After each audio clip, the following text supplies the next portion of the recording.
The 141-pound final. We have Joe Grippi out of Springfield, the number 1 seed.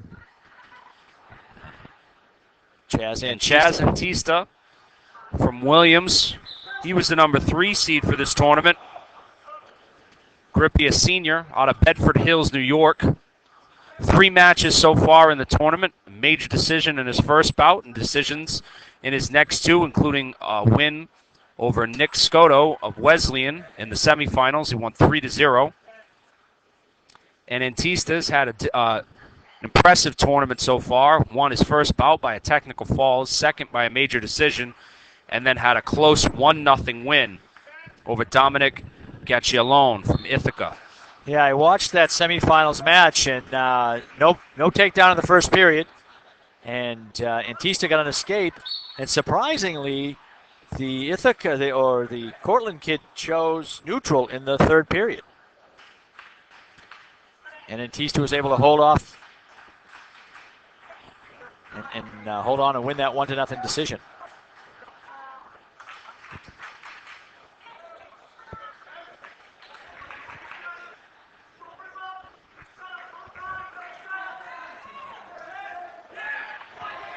Antista hit on a single leg.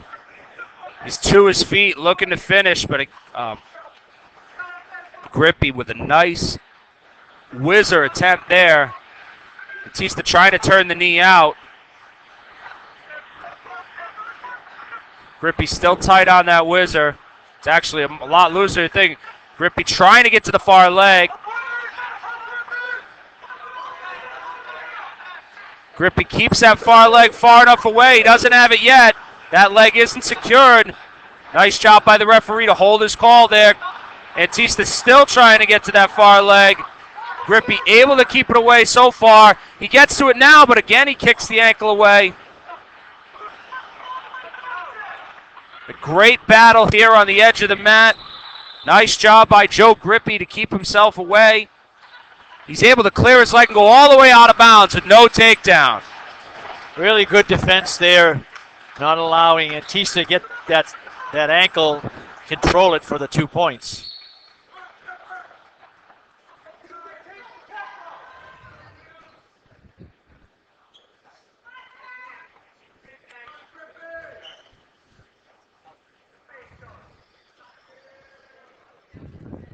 Antista, the senior from Mattawa, New Jersey, had a great opportunity to score there on the edge of the mat.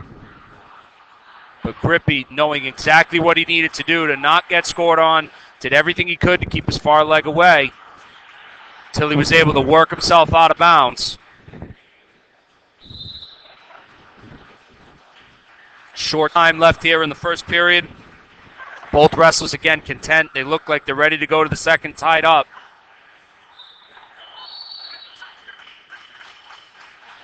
No score going into the second period.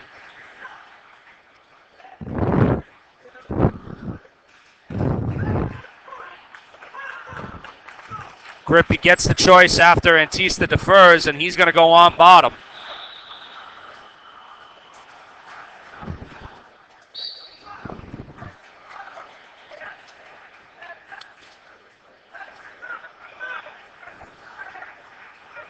Antista trying to lower his level so that he can return Grippi to the mat. He does, but Grippi able to get his feet away, and he's got his 1-point escape. In a close match like this, that's a big point. I never understood the whole deferring when there's no score in the first period. I would always like to get my points if I had my opportunity. Same with myself, just seeing wrestling, and I know, as being a wrestler, and I'm sure you, when you were a wrestler, it's so much easier to wrestle when you know you have the lead. Yeah. Easier, much more, you know what you have to do. Even when you don't have the option of choice in the third period, once that opponent makes that choice, you have a mindset of what you're going to be able to do that period. Absolutely. And it's just, in a close match like this, if it does go into that overtime, it comes down to coin flips. Who scores first? It could make a eventually make a difference. Yeah, big difference.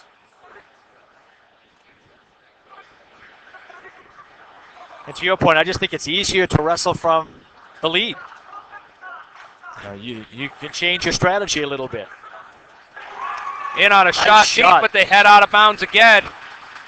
Antista seems to be winning the battle on the feet, but he's not yet able to finish. He's had some nice We'll shots. see if he hits one of those shots from the middle of the mat.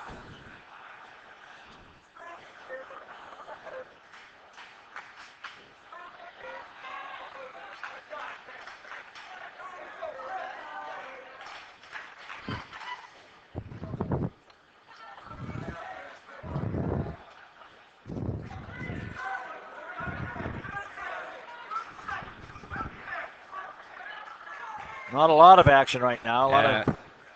Again, when you got the lead, Grippi a chance to try and go underneath, anything. but there was barely no setup to that shot. Antista trying to capitalize with a little bit of short offense. Clock is on the mat now with about 12 seconds left. Grippi doing a nice job controlling that elbow, not allowing Antista to get any kind of an angle.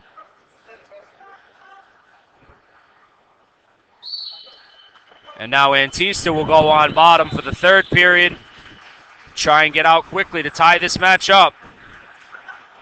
And riding time is insignificant right now with 16 seconds for Antista. Got a quick whistle and a false start called on Antista.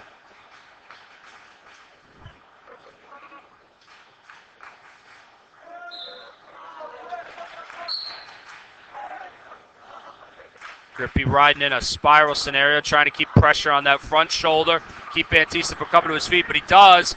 He whizzes. He's going to try and circle out in front, but Grippi's got a good bear hug around the waist. Again, now he's going to try and come back. He's able to circle out in front. There's the one-point escape. Riding time not a factor at all, as it is essentially nullified. 1 minute, 30 seconds left here in the period.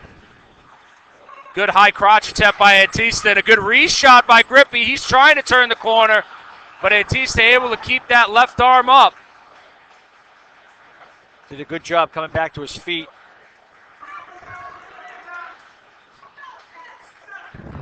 Neither wrestler seems to be out of gas at the moment. Probably from the fact that they took both first and second periods nice and easy. Not too many scrambles, but now Antista in on that shot again. Grippi does a nice job getting his hip back nice and low.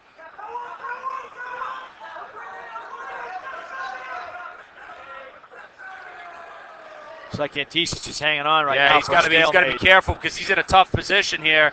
He's letting Grippi turn the corner. He's got to keep that hip down so that Grippi can't step his leg. Grippi's doing a little bit of that for him by trying to hold on to that ankle inside. He's able to turn. They're to their feet, though. No takedown yet. No takedown yet, and he's not able to get there, but Grippi does a reshot. Antista trying to turn the corner. Grippi gets his arm up. Good scramble again. Short time left here in the period. 1-1. 10 seconds left. Oh, he gets behind, but he never able to the mat. He's got him on. No takedown yet. Still no control. Grippi able to finish. He doesn't get it. It's out. No takedown, and we're heading to overtime. 1-1. Great. What a scramble there at the end. Grippi, an amazing job, able to keep himself in a position when he was taken to the mat.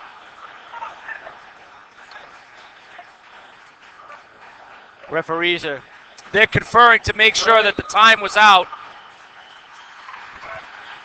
Phenomenal match so far. We head now into the first sudden victory period.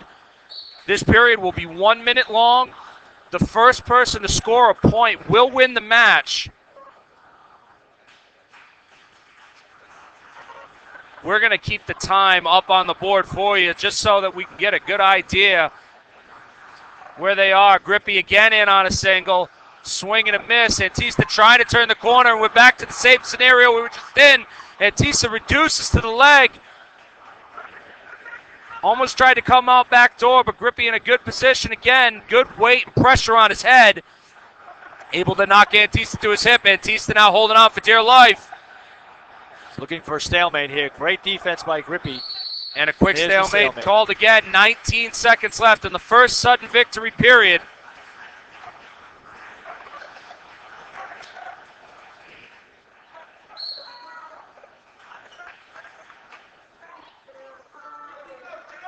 I'd be surprised if either one of these guys attempted much right now. Down to 7 seconds.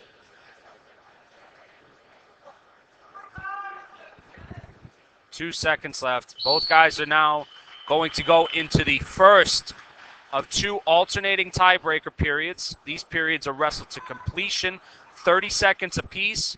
They are alternating of one wrestler on top and the other on bottom. And Phil, correct me if I'm wrong, but riding time not a factor in these two periods. No, they're not.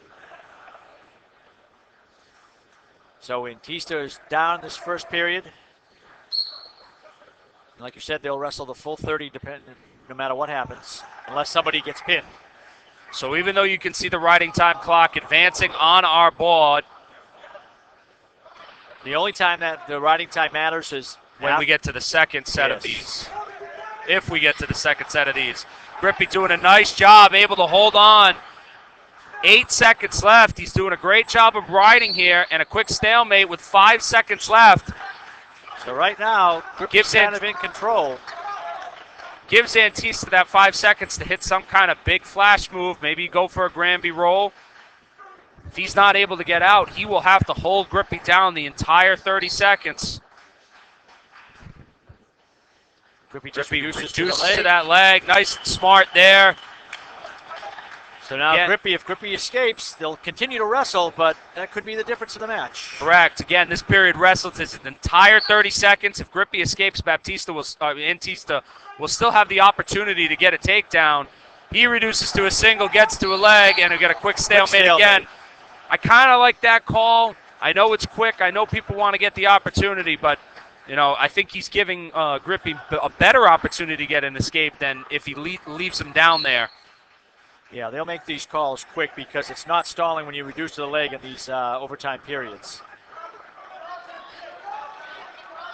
Yeah, the only way that they can get called for and another quick stalemate. And again, to most people it looks like a stall, but in these periods, the actual object of the match is to actually hold them down. Hold them down is to ride them, which is why they call the quick stalemate. Typically, they reduce down to the leg. You'll probably end up doing it again. Yep. Oh, and he's able to get away! The one. 6 seconds on the clock, and he's going to run away and probably get a stall call of his own. That's it. But Joe Grippi able to get the escape with 6 seconds left on the clock. And he'll head to the national championships in D3 as the #1 seed out of the Northeast region.